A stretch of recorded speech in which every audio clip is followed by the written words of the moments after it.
Audio Jungle.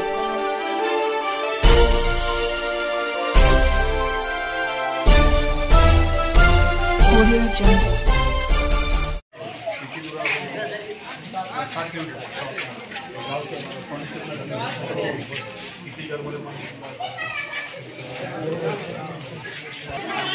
Track मधून आला गाव पूर्ण वेळा आता मानिका जो आहे रस्ता आहे ना चालू आता पाण्याच्या पातळी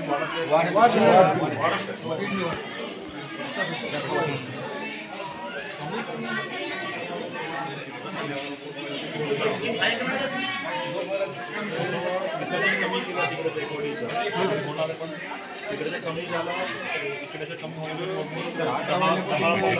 तासाचा फरक असतो.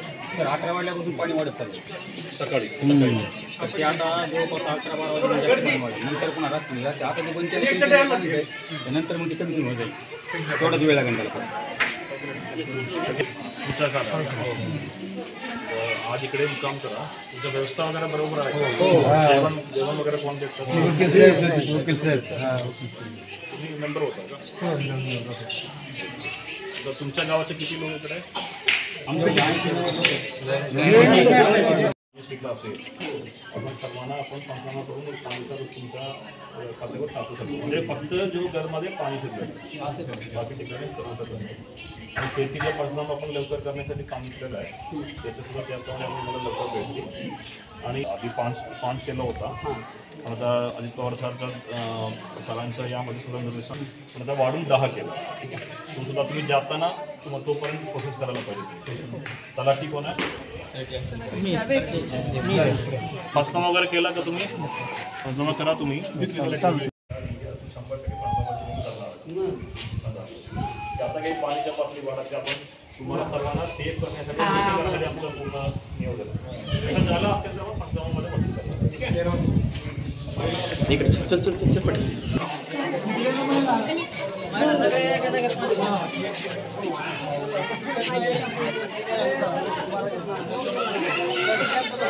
आल्या आणि या महापूर संदर्भामध्ये जी काही आता सध्या लोकांची स्थलांतर चालू आहे याचीच पाहणी करण्यासाठी बीड जिल्ह्याचे कलेक्टर साहेब या ठिकाणी उपस्थित आहे. सर काय सांगाल आजची जी पूर परिस्थिती आहे ही पूर परिस्थितीच्या माध्यमातून लोकांची जी काही तुम्ही स्थलांतर पद्धत करत आहात तर आपल्याकडून लोकांकडून आपल्याला कसा प्रतिसाद मिळतो?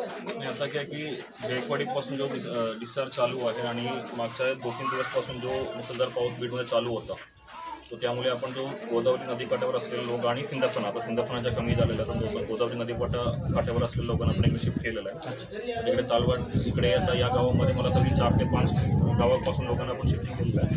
आता सर्व सोयीसुविधा शासनामार्फत आणि इकडे गावकरी लोक सुद्धा पुढाकार घेऊन देते. खूप चांगलं आता इकडून सुद्धा मी जेव्हा विचारलं होतं तर सर्वांचा खूप चांगला रिस्पॉन्स आहे. सर्व सोयीसुविधाच्या व्यवस्था केलेल्या आहे आणि आतासुद्धा 2 लाखपेक्षा जास्त क्युसेक जायकवाडीपासून डिस्चार्ज चालू आहे. त्यामुळे आज सुद्धा आपण सेफ्टीसाठी सर्वांना इकडे थांबणार आहे.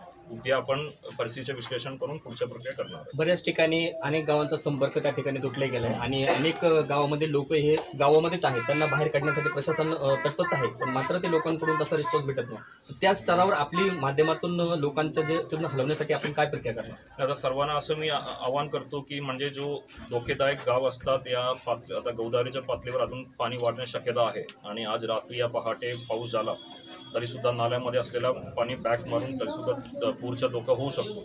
त्यामुळे कुठलाही रिस्क न घेता तुम्ही प्रशासन जो सोबत सहकार्य करायचं आहे आणि त्यासोबत प्रशासन दाखवलेला जो सेफ लोकेशन आहे तिकडे शिफ्ट करायचं आहे. त्या ठिकाणी स्वतः कलेक्टर साहेबांनी जे काही आपले मनोगत सांगितलं आणि लोकांनी प्रशासनाला सहकार्य करावं ही त्यांची भूमिका आहे आणि त्यांच्या या भूमिकेला लोकांनी प्रतिसाद देऊन या ठिकाणी ज्या ठिकाणी आपल्याला स्थलांतर करण्यास जागा दिलेली आहे त्या जागेवर आपण स्थलांतरासाठी या ठिकाणी उपस्थित राहावं आणि प्रशासनाला सहकार्य करावं अशी कलेक्टर साहेबांच्या म्हणण्यानुसार येतो. धन्यवाद.